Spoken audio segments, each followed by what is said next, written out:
Okay, let's see if I can do a quick lesson on some inserts statements. Okay, so some of the key words we're looking for are insert, which is used to add data into table, select, which is used to find data, update, which corrects the data, and then delete, which removes data from the table. So let's see what's going on. Right now, clients, it's empty. Go to the SQL tab. I'm going to insert a shortened version. It doesn't have all the columns, but it's enough to work with. And I hit go. Okay, it complains that there's some empty field. We go to clients, it's in there. So let's look at this code for a second. We've got insert into table name, what columns we're going to insert, and then what values are being inserted into those columns. So these parentheses and these parentheses are the same. One gives the name, the other gives the value. So what's the first name? First name is Tony. What's last name? Last name is Stark. What's the email? And then we got an email there.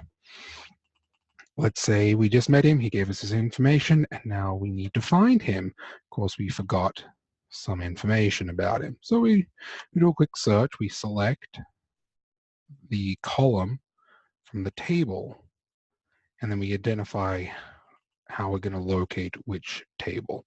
So we go, and it gives us a column. It says the email that we're wanting is tonystarknet.com.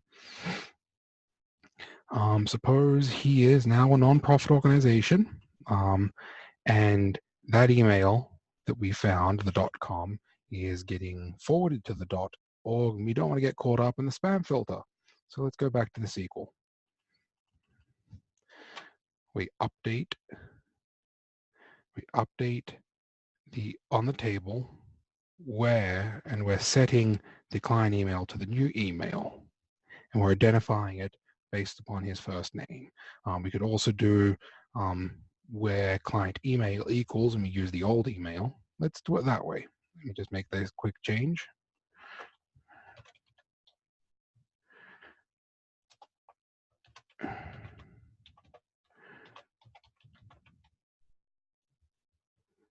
And we use the semicolon to say that's the end of the query. We're done. And then we hit go, and it updates. Go back here, and it's no longer, it should, oops. One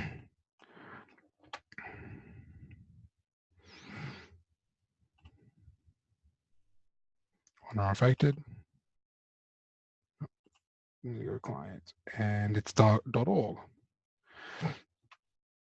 And now we've fallen out like a bad relationship, and we're no longer allowed to contact him, or we don't ever want to contact him again. And so we delete his information.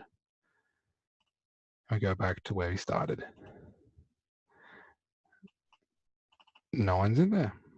That column's empty. As you can see, clients has no rows, or nobody's in there. I hope this was a good example. Let's make sure we understand the code. We have insert into table these values, and we're comparing these values in order: first name, last name, email. When we want to find it, we say select what we're trying to find. We could do first name, we could do first name, comma, last name, comma, email, and get all three columns from the table. And then we're identifying what we do know. First name is Tony. We could also do client email equals tonystarknet.com. And then update, because we're changing something, where we're correcting something that might have been wrong, or we're adding, or in this case, we're just updating the email. And then delete from table where first name equals. So this is going to delete the entire row. It's not just going to delete the first name where first name equals Tony. It's going to delete the whole, for the Tony, it's going to delete all these values. Hope this was clear. Let me know if you've got any questions.